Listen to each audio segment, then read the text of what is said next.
ఓం నమ శివాయ. శ్రీ శివ అష్టోత్తర శతనామావళి స్తోత్రం. ఈ అష్టోత్తర శతనామావళి స్తోత్రం స్కాంద పురాణం నుండి తీసుకోబడింది. ఈ స్తోత్రాన్ని శ్రీ మహావిష్ణువు పార్వతీదేవికి ఉపదేశిస్తాడు. ఈ స్తోత్రాన్ని భక్తితో నిత్య పారాయణం చేయటం వలన ధర్మబద్ధమైన కోరికలు నెరవేరుతాయని స్వయంగా శ్రీ మహావిష్ణువే చెప్తాడు. ఈ స్తోత్రాన్ని ప్రదోషకాలలో పారాయణం చేయటం లేదా వినటం చాలా మంచిది.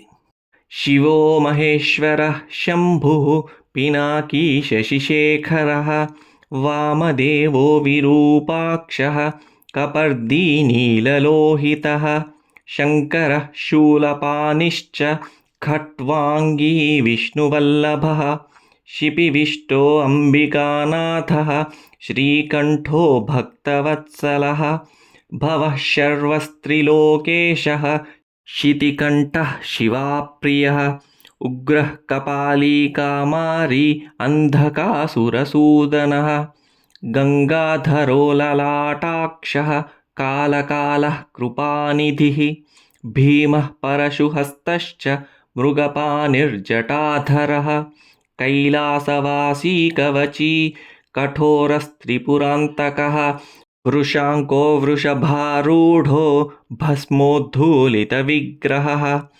सामप्रियः सर्वमयस्त्रयीमूर्तिरनीश्वरः सर्वज्ञः परमात्मा च सोमसूर्याग्निलोचनः हविर्यज्ञमयः सोमः पञ्चवक्त्रः सदाशिवः विश्वेश्वरो वीरभद्रो गणनाथः प्रजापतिः हिरण्यरेता दुर्दर्शो गिरीशो गिरिशो नखः भुजङ्गभूषणो भर्गो गिरिधन्वा गिरिप्रियः कृत्तिवासः पुरारातिः भगवान् प्रमथाधिपः मृत्युञ्जयः सूक्ष्मतनुः जगद्व्यापी जगद्गुरुः व्योमकेशो महासेन जनकश्चारुविक्रमः रुद्रो भूतपतिस्तानुरहिर्भूज्ञो दिगम्बरः अष्टमूर्तिरनेकात्मा सात्विकः शुद्धविग्रहः